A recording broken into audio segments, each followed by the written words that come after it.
మన వాటా మనకు లభిస్తుంది. స్థానిక సంస్థల్లో రిజర్వేషన్లు పెరుగుతాయి, అదేవిధంగా చట్టసభలో రిజర్వేషన్లు పెరుగుతాయి. అందుకే ఈ తరం తెలంగాణ ఉద్యమం అనేది అనేక ఉద్యమాలు వచ్చాయి రాష్ట్రంలో. ఆ ఉద్యమాలన్నీ తెలంగాణలో పుట్టినాయి, తెలంగాణతోటే ఆ విజయ సాధన జరిగింది. ప్రత్యేక తెలంగాణ గురించి కానీ, కమ్యూనిస్టు ఉద్యమాలు కానీ, నక్సలైట్ ఉద్యమాలు కానీ, అన్ని ఉద్యమాలు తెలంగాణలో బలంగా జరిగాయి. దాంతో చాలా వరకు సామాజిక న్యాయం కోసం పోరాటాలు జరిగాయి. అవన్నీ ముగిసినాయి. ఇప్పుడు నెక్స్ట్ వచ్చేది బీసీ ఉద్యమం. అందుకే ఈ ఉద్యమాన్ని బలోపేతం చేయాలని చెప్పి అందరూ కూడా ముక్త కట్టంతో నినదిస్తున్న సంధికాలం ఇది. ఆ ఉద్దేశంతో రాజ్యసభ పదవి కాలం ఇంకా 4 ఏళ్ళు ఉంది. ఉన్నప్పటికీ కూడా ఆంధ్రప్రదేశ్ ముఖ్యమంత్రి జగన్మోహన్ రెడ్డి గారు ఎంతో అభిమానంతో సామాజిక న్యాయం జరగాలి ఈ కులాలకని నా పోరాటాన్ని, బీసీల హక్కుల కోసం పోరాడుతున్న వైనాన్ని గుర్తించి, కమిట్మెంట్ని గుర్తించి రాజ్యసభ ఇచ్చారు. 2 సంవత్సరాలను. అయితే ఈ ఉద్యమానికి రాజ్యసభ అనే ఆయుధం ఒక ఆయుధంగా వాడుకోవాలని చూసినా నేను రాజ్యసభలో ఎప్పుడు మాట్లాడినా బీసీల గురించే మాట్లాడినా, బీసీల హక్కుల గురించే మాట్లాడినా. నేను క్వశ్చన్ వేస్తే రావడం లేదు, 0 అలవ్ చేయడం లేదు. ఈ ఉద్యమం ఇట్లా సరిపోదనిపించింది. అందుకే ప్రజా ఉద్యమాన్ని ఒక రాష్ట్రంలో ఎట్లయితే హర్యానాలో జాట్లు ఉద్యమం చేస్తే కేంద్ర ప్రభుత్వం దిగొచ్చింది వాళ్ళ కాలకాలి, రాజస్థాన్లో గుజ్జాలు ఉద్యమం చేస్తే కేంద్ర ప్రభుత్వం దిగొచ్చింది, రాష్ట్ర ప్రభుత్వం దిగొచ్చింది వాళ్ళ దగ్గరికి. అట్లాగే తెలంగాణలో కూడా బలమైన ఉద్యమం, బీసీ ఉద్యమం నిర్మిస్తే తప్పనిసరి కేంద్ర రాష్ట్ర ప్రభుత్వాలన్నీ దిగొస్తాయనే ఆశయంతో నా ముందు 2 ఆశయాలు ఉన్నాయి. ఒకటి, రాజ్యాధికారంలో వాటా. ఫస్ట్ డిమాండ్ అది చట్టసభలో 50% రిజర్వేషన్లు సాధించాలి అన్ని రంగాల లోపల. ఇప్పుడు చూడు, ఈ రాష్ట్రం లోపల 121 సీట్లు అసెంబ్లీలు ఉంటే కేవలం 21 సీట్లు మాత్రమే బీసీలకు ఇచ్చారు. ఏ రాజకీయ పార్టీ కూడా బీసీలకు న్యాయం చేయలేకపోయింది. అదేవిధంగా అన్ని రాష్ట్రాల్లో ఇదే పరిస్థితి. ఇంకా మన రాష్ట్రంలో ఇంత బీసీ ఉద్యమం ఉన్నది, దీనికి భయపడి కూడా వాళ్ళు లోన్లు ఇవ్వడం లేదు, స్కీమ్లు ఇవ్వడం లేదు, బీసీ విద్యార్థులకు ఫుల్ ఫీజు రియంబర్స్మెంట్ ఇవ్వడం లేదు, ఉద్యోగాలలో కూడా నామినల్కి ఇస్తున్నారు. ఈ విధంగా బీసీలకు అన్ని అడుగున అన్యాయం జరుగుతుంది. రాజ్యాధికారం వస్తే అన్నీ కూడా జనాభా ప్రకారం వస్తాయి. అది ఒక భాగం.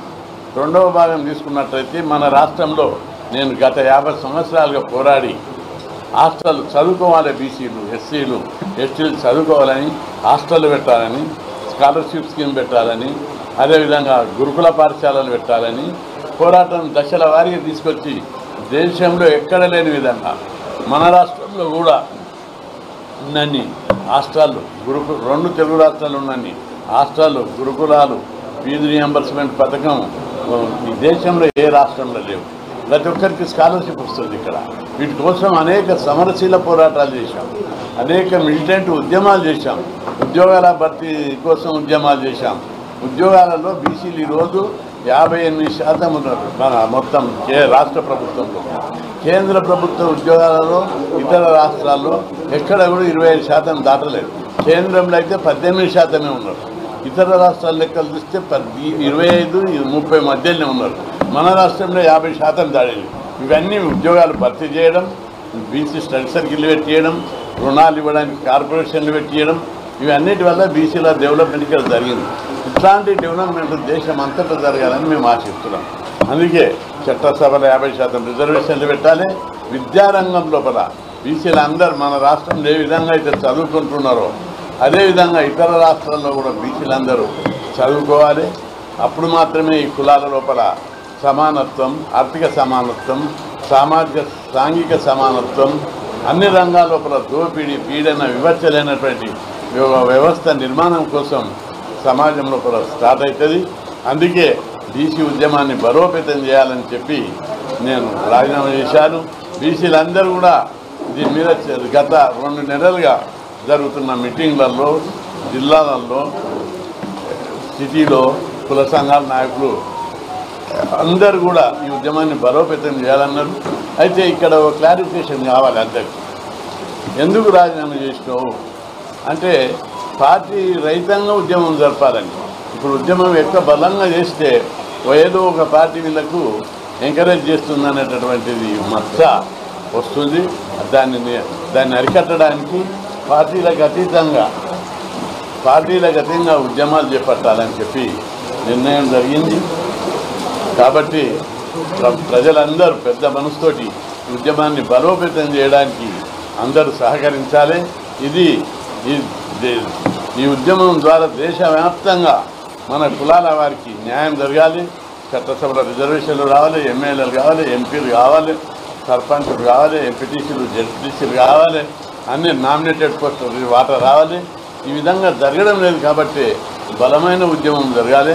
అందుకోసం వివిధ పద్ధతుల్లో ఉద్యమాన్ని తీసుకురావాలి. రెండవది, ఇక్కడ ఒక ఎక్స్ప్లెనేషన్ ఇవ్వవలసిన అవసరం ఉంది. మన రాష్ట్రంలో నేను ఉద్యమాలు చేపట్టక ముందు 1975 పూర్వం 500 హాస్టళ్ళు కూడా లేవు ఎస్సీ ఎస్టీ బీసీలకు. ఎప్పుడైతే నేను 75 నుంచి ఉద్యమాలు చేపట్టడం జరిగిందో అప్పటి నుంచి 100 హాస్టళ్ళు వచ్చాయి. అప్పుడు ఉద్యమాలు చేసి కూడా ప్రభుత్వం 5 హాస్టళ్ళు 10 హాస్టళ్ళు ఇచ్చేది. 1978లో 2000 మందిని యూనివర్సిటీ విద్యార్థులను, హాస్టల్ విద్యార్థులను తీసుకుపోయి అసెంబ్లీ మీద దాడి చేశాము. అసెంబ్లీ మీద దాడి చేసినప్పుడు రాళ్లతోటి పిల్లలందరూ ఆవేశమాగక అసెంబ్లీని తుక్కుగా పలగొట్టారు. నేను ఆపుతుంటే కూడా ఆగలేదు, వాళ్ళు పలగొట్టేశారు. అంత పలగొట్టిన తర్వాత చెన్నారెడ్డి అదే రోజు సాయంత్రం పిలిపించి, మీరు ఎందుకు చేసిన ఇట్లాంటి అల్లర్లు అని అడిగారు. మాకు హాస్టల్ కావాలి. మరి అడగొచ్చు కదనా, నిన్ను 10 సార్లు అడిగినాం, 100 సార్లు ధర్నా చేసినాం, ప్రభుత్వం వినడం లేదు, అందుకే ఈ టైప్ ఆఫ్ ఉద్యమం చేయవలసి వచ్చిందంటే అదే రోజు చెన్నారెడ్డి 500 హాస్టల్ను ఎస్సీ ఎస్టీ బీసీలకు ఇచ్చారు. ఇట్లా అనేక మిలిటెంట్ పోరాటాలు. 1982లో గురుకులాలు పెట్టాలని సోషల్ వెల్ఫేర్ డైరెక్టరేట్ను పెద్ద ఎత్తున దాడి చేసి ధర్నా చేసి ముట్టడించాం. ఈ విధంగా అనేక ఉద్యోగాలు భర్తీ చేయాలని పబ్లిక్ సర్వీస్ కమిషన్ను 92, 93, 94లో అనేక సార్లు ముట్టడించాం. ఉద్యమాలు చేయడం ద్వారా అనేక రకాలుగా ముందుకు రావడం జరిగింది. ఇప్పుడు పీస్ఫుల్ గాంధేయ మార్గం లోపల నేను విజ్ఞప్తి చేస్తున్నా, బీసీలందరికీ స్థానిక సంస్థల్లో రిజర్వేషన్లను వెళ్ళాలి, జనాభా లెక్కలు తీసి, అదేవిధంగా చట్టసభలో రిజర్వేషన్ల కోసం బలమైన బీసీ ఉద్యమాన్ని నిర్మించాలి. ఒక తెలంగాణ లోపల బలమైన బీసీ ఉద్యమం ఉంటే దాని ప్రభావం ఇతర రాష్ట్రాలలో పడుతుంది, దాని ప్రభావం కేంద్ర ప్రభుత్వం మీద పడుతుంది. అందుకోసం ఇప్పుడు కాకపోతే ఎప్పుడు కాదు. అందుకే అనారోగ్యం క్యూర్ కోసం 1 ఇయర్గా ఇబ్బంది పడ్డా, ఇప్పుడు క్యూర్ అయింది. అదేవిధంగా ఈ ఇంత ఏజ్ ఉన్నప్పటికి కూడా నేను తప్పనిసరి బీసీల కోసం ఎన్నో త్యాగాలు చేయవలసి వస్తుంది. గతంలో కూడా బీసీల కోసం అనేక త్యాగాలు చేశాము. అనేక పదవులు వచ్చిన, ఉద్యోగాలు వచ్చిన వదులుకొని బీసీలకు చదువుకోవాలి, బీసీలు పదవులు అనుభవించాలి, బీసీలకు సమాజంలో గౌరవం పెరగాలని ఆత్మగౌరవ ఉద్యమాన్ని కూడా చేపట్టడం జరిగింది. కాబట్టి బీసీలందరూ కూడా బీసీ ఉద్యమాన్ని బలోపేతం చేయడానికి గ్రామ కమిటీలు వేయాలి, మండల కమిటీలు వేయాలి.